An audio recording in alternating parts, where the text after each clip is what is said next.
Proton का discover किसने किया था? डिस्कवर का मतलब खोज। तो प्रोटॉन का खोज किसने किया था? ई गोल्डस्टीन ने। न्यूट्रॉन का डिस्कवर किसने किया था? जेम्स चैडविक ने। और इलेक्ट्रॉन का डिस्कवर किसने किया था? जे थॉमसन सर ने किया था। अब ये तीनों कहां होते हैं? जैसे कि ये हमारा क्या है? न्यूक्लियस। इसी में होते हैं प्रोटॉन और न्यूट्रॉन। और ये सब क्या होते हैं हमारे? इसको हम बोलते हैं शेल।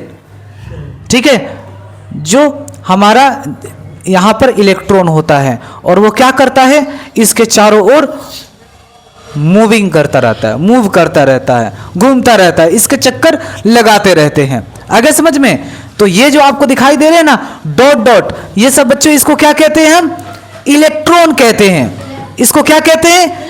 इलेक्ट्रॉन कहते हैं। ठीक है, कोई आपसे पूछ सकता है कि बताओ बच्चों प्रोटॉन कहां होते हैं? तो बोलना न्यूक्लियस में। न्यूट्रॉन कहां होते हैं? न्यूक्लियस में। लेकिन इलेक्ट्रॉन कहां होते हैं? बताओ। शेल में। हाँ, इलेक्ट्रॉन शेल में होते हैं। और वो क्या करते हैं? शेल के चक्कर लगाते रहते हैं, अपने कक्ष में घूमते रहते हैं। जिस तरीके से प्लैनेट सूरज का चक्कर लगाता है उसी तरीके से ये भी चक्कर लगाते हैं। इतना याद रखना। ओके बच्चों, आगे समझ में? क्लियर? Yes sir. प्रोटॉन और न्यूट्रॉन कहां होते हैं? न्यूक्लियस में होते हैं। इसको न्यूक्लियस बोलते हैं, न्यूक्लियस। ठीक है, प्रोटॉन और न्यूट्रॉन ये दोनों न्यूक्लियस में होते हैं। और प्रोटॉन का डिस्कवर किसने किया था? ई गोल्डस्टीन ने। न्यूट्रॉन का डिस्कवर किसने किया था? जेम्स चैडविक ने। और फिर इलेक्ट्रॉन का डिस्कवर किसने किया था? जे थॉमसन सर ने किया था। ठीक है, अब मैं इसको रफ कर देता हूं। और अब हम लोग जानते हैं एक एलिमेंट देंगे और हमें उस एलिमेंट का electron, proton, neutron, atomic number, mass number बताना है कि क्या होगा। ये आपके क्वेश्चंस में पूछे जाते हैं साइंस में। तो इस चीजों को आज हम समझते हैं। इसको मैं रफ कर दूं या लिखोगे तुम लोग? लिख लो, जल्दी लिख लो। आना चाहिए बच्चों। ठीक है, इलेक्ट्रॉन, प्रोटॉन और न्यूट्रॉन जानते हैं कि एक एलिमेंट दे देता हूं और मैं पूछूं कि बताइए इसके इलेक्ट्रॉन कितने होंगे, प्रोटॉन कितने होंगे, न्यूट्रॉन कितने होंगे, एटॉमिक नंबर इसका क्या होगा, मास नंबर क्या होगा। तो ये सब चीजें आपको पता होना चाहिए। जैसे कि आपको कोई ऐसा नंबर दे देगा N714। अब आपसे इसी में 4-5 क्वेश्चन पूछ सकता है कि बताइए इसमें इलेक्ट्रॉन कितने हैं, इसमें प्रोटॉन कितने हैं, इसमें न्यूट्रॉन कितने हैं, और इसमें एटॉमिक नंबर कितने हैं, इसमें मास नंबर कितने हैं। आपको पता होना चाहिए। कोई भी एलिमेंट दे दे, ठीक है, और नीचे और ऊपर लिख दे तो आपको बताना होगा कि इसका मास नंबर क्या होगा, ठीक है, एटॉमिक नंबर क्या होगा, इसमें कितने नंबर ऑफ इलेक्ट्रॉन होंगे, नंबर ऑफ प्रोटॉन कितने होंगे, नंबर ऑफ न्यूट्रॉन कितने होंगे। ये सब चीजें पता होना चाहिए ना भाई। तो उसको पता लगाना जरूरी है। चुप हो जाओ बच्चों।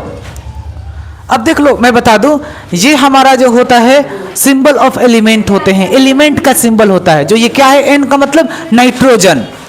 और नीचे वाला जो होता है वो पता है क्या होता है? ये वाला होता है हमारा एटॉमिक नंबर। नीचे वाले को क्या बोलते हैं बच्चों? Atomic number. और ऊपर वाले को क्या बोलते हैं? मास नंबर बोलते हैं। ये चीजें याद रखना। तो आपको एक तो पता चल गया, अगर आपको नाइट्रोजन ये दिया गया है, नीचे वाला नंबर 7 है, तो पक्का लिखोगे कि एटॉमिक नंबर है 7।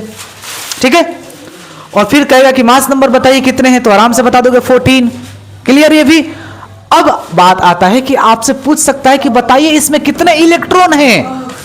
तो याद रखना बच्चों, यहां ध्यान दो, number of electron, number of proton और एटॉमिक नंबर, ये तीनों बराबर ही होते हैं। यानी कि जब एटॉमिक नंबर 7 है तो प्रोटॉन भी 7 होगा, इलेक्ट्रॉन भी 7 होगा। अब बात आता है किस पर? न्यूट्रॉन पर, जो ये सबसे अलग बनाता है। न्यूट्रॉन पता है कितने होंगे? इसमें कुछ नहीं करना है, ऊपर में है ना 14, तो 14 में से 7 घटाइएगा तो क्या बचेगा? 14 माइनस 7 बराबर 7। तो ये आपका हो जाएगा न्यूट्रॉन। ठीक है, ये आपका न्यूट्रॉन हो जाएगा। अगर हम एक नंबर लेते हैं क्या, Cl, क्लोरीन, ठीक है, और नीचे लिख दिया मैंने 17, क्लोरीन का एटॉमिक नंबर 17 होता है। और फिर ऊपर मैंने लिख दिया 35। अब देख लो, इसमें बताइए कितने इलेक्ट्रॉन हैं, कितने प्रोटॉन हैं, कितने न्यूट्रॉन हैं, कितने एटॉमिक नंबर हैं और कितने मास नंबर हैं। आप लोगों को बताना है। कैसे बताइएगा? इलेक्ट्रॉन 17, इलेक्ट्रॉन कितने हैं? 17। प्रोटॉन भी 17। ठीक है, एटॉमिक नंबर भी 17। एटॉमिक नंबर भी 17। 35। और फिर मास नंबर कितने हैं? 35। ओके बच्चों, यस सर। और फिर न्यूट्रॉन कितने हैं? 28। न्यूट्रॉन कितने हैं? गलत, गलत। न्यूट्रॉन कैसे फाइंड करोगे? 35 माइनस 17। 35 में से 17 घटाओगे तो कितना बचेगा? 18। सर मैं वो 10 का घटाने भी नहीं आता है, शैतान कहीं के। सर नहीं मैं वो 35 में से 17 घटाओगे तो 18 बचेगा। आगे समझ में? सर मैं तो 7 को घटा दिया। तो इस तरीके से आप लोगों को पेपर में बताना होगा कि इसके इतने इलेक्ट्रॉन, प्रोटॉन और न्यूट्रॉन होंगे। ठीक है, तो ये जल्दी से आप एक नाइट्रोजन का और ये क्लोरीन का जल्दी से लिख लीजिए कॉपी में। दूसरा हम और सिखाते हैं आइसोबार्स क्या होते हैं, आइसोमर्स किसको कहते हैं, मास नंबर किसको कहते हैं, एटॉमिक नंबर किसको कहते हैं, ये सब चीज़ों के बारे में पता होना चाहिए। इलेक्ट्रॉनिक डिस्ट्रीब्यूशन क्या होते हैं। ठीक है, अगर किसी एलिमेंट पर माइनस का साइन आ जाता है तो उसमें कितने टोटल इलेक्ट्रॉन होंगे, अगर प्लस का साइन आ जाते हैं तो कितने टोटल ऑफ इलेक्ट्रॉन होंगे, ये सब चीज़ें हम लोग सीखते हैं। ओके दोस्तों।